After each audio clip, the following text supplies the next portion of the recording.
Hello everyone, and welcome to our weekly video update from Mark Hutlett Seeds. I'm in a field of our custom North Star forages blend near Landmark, Manitoba that features the Revolution MD.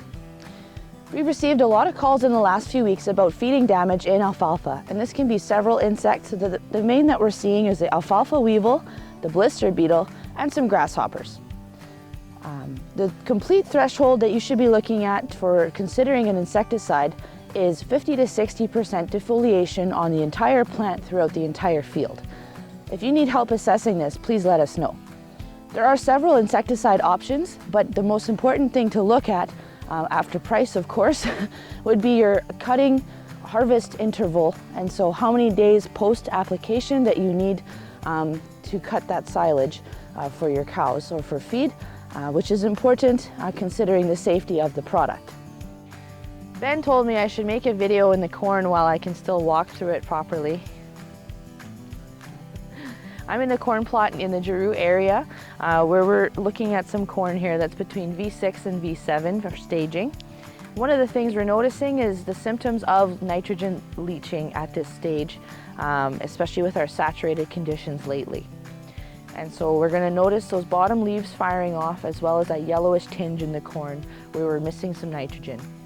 This week our team sent in our two first tissue samples to the lab where we can actually see that shortfall in nitrogen, and we provided with an overall picture of any other deficiencies in the corn plant.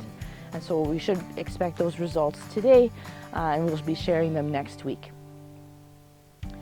One thing that we can do to overcome this nitrogen shortfall, especially if you're seeing some good potential in your corn crop, is to add in-season nitrogen. And so there's a few ways to do that, whether it be Y drops or with liquid nitrogen. Usually not recommended, but still an option.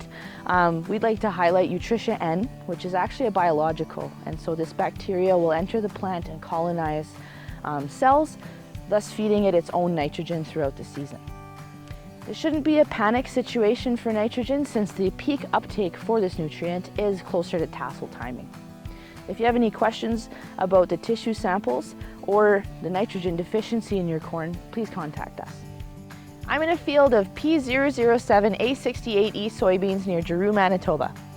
Right now in these soybeans, we're at the third trifoliate stage. It has been sprayed with a herbicide and is looking very clean. One thing to keep in mind as we enter this stage with the soybeans is that we're starting to see some of that iron deficiency chlorosis, which is mostly triggered by some colder, wet soils, because that iron is having a hard time moving throughout the root system and in the plant. If you see anything else in your soybeans at this time, please let us know and we can come do some field scouting. If you have any unreturned pallets, please let us know and we can come pick those up as well. Thank you very much for the support this spring and for subscribing to our videos. Have a great weekend.